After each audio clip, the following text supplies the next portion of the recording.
인생 우습게 아는 진나영이 해들 입성을 기획하고 화이트보드에 써놓은 목표의 99%까지 달성을 했습니다. 한진태가 아이를 낳은 후 유전자 검사를 하겠다고 하자 진나영이 태아 유전자 검사를 하고 싶다고 강렬한 모성애를 연기했는데요. 한술 더 떠서 현성씨 본가에서 시부모님들과 함께 살고 싶다고 하네요. 김마리가 싱잉볼과 가사도우미 아주머니한테 소리 질러서 구한 화병 속 꽃잔치에 1차 감동했습니다. 태아의 심장 소리에 2차 울컥하고 태아의 초음파 사진에 3차 울컥했는데요. 한진태와의 이혼을 앞두고 있는 김마리에게 진나영이 한현성과 함께 들어와서 살겠다고 말해 김마리의 공허하고 외로운 마음속을 사정없이 파고들었습니다. 고도의 심리전인데요. 김마리가 이렇게 만만하고 약한 사람일 줄은 생각도 못했기 때문에 진나영이 장윤자에게 한현성과의 결혼을 장담하며 큰 소리를 쳤던 거죠. 아무리 재벌가 입성이 목표라지만 경찰서 그 중에서도 강력계나 검사 집무실에서나 보던 혹은 억울한 피해자들의 복수 플랜에서나 보던 화이트보드 재벌 공략하기를 보게 될 줄은 몰랐는데요.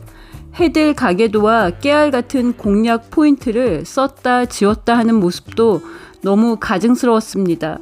우연을 가장한 기획 연애부터 가짜 복통을 통해 응급실에 함께 가서 충격적으로 의사로부터 듣는 임신 소식 역대급이었고요. 증권가 찌라시를 통해 세상에는 황태자 스캔들로 알려져 한현성을 불안에 떨게 하고 한진태 김마리가 아들 잘못 키웠다는 소문이 퍼지고 명예 압박에 시달리게 만들었습니다.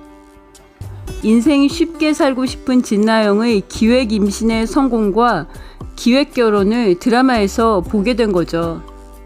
진나영이 재벌 2세 한현성을 유혹하는 공략법, 우연한 만남을 가장하는 방법부터 너무 자세하게 보여줬는데요. 이유가 있을 거라고 생각합니다. 가사도우미 아주머니한테 함부로 대하는 갑질 장면도 보여줬는데요. 복선일 거라고 생각하고요. 진나영이 공략 대상으로 삼은 한현성과 김마리가 너무 쉬운 상대여서 진나영이 꼬린 지점에 너무 빨리 도착해 버렸는데요. 생각보다 허당해 진수지에게 거절당한 걸 받아들이지 못했던 금쪽이 한현성은 너무 쉬운 남자여서 공략하는 재미도 느껴지지 못할 만큼 이상한 남자였고요. 과거 싱글맘이었고 아이를 잃어버린 후 30년째 우울증 치료를 받고 있는 김마리는 안쓰러울 만큼 눈물이 많고 마음이 아픈 사람이었습니다. 사악한 진나영이 마음 약한 두 사람을 공략해서 쉽게 성공한 건데요. 여기에 김마리와 한현성이 각각 남편 한진태와 아버지 한진태의 말을 아예 듣지 않는 대놓고 무시한다는 점도 한몫을 했습니다.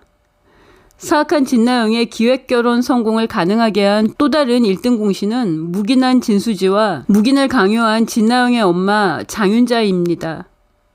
장윤자에게 27년간 피 한 방울도 안 섞인 동생을 돌봐야 한다고 가스라이팅 당한 진수지가 동생이라는 이유로 무고죄와 명예훼손죄로 고소하고 경찰서에 넘겨야 하는 진나영의 죄를 묵인했습니다.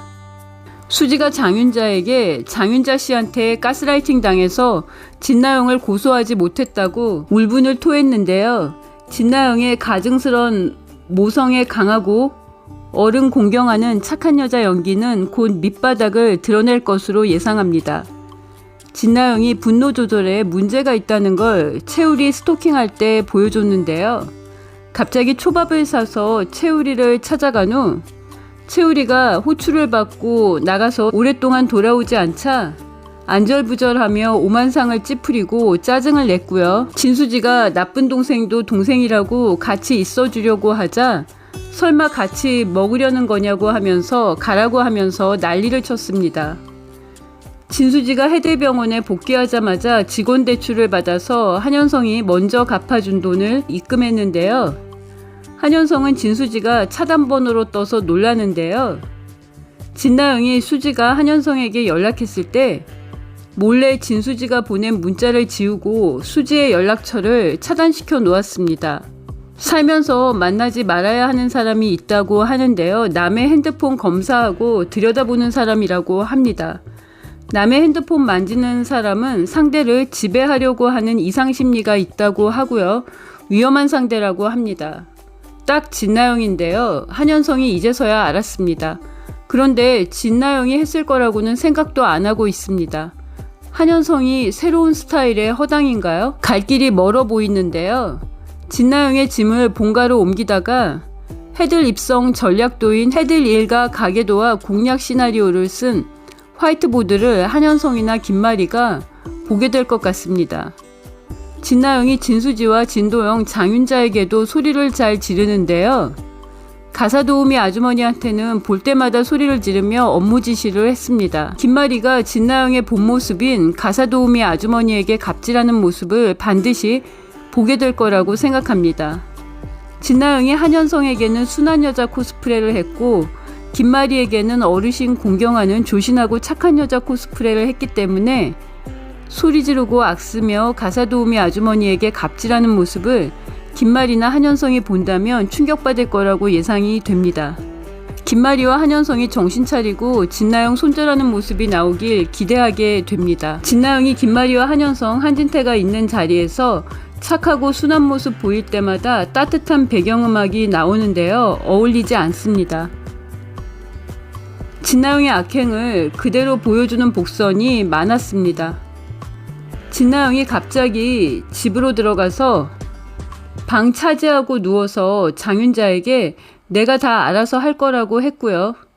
내가 진짜 현성 씨랑 헤어지고 아이 혼자 키우려고 하는 줄 아냐고도 했습니다.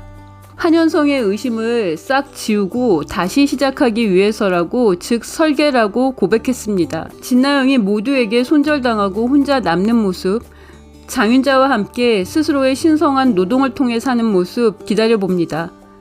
구독과 좋아요는 저에게 큰 힘이 되고요. 저는 또 다른 리뷰로 돌아오겠습니다.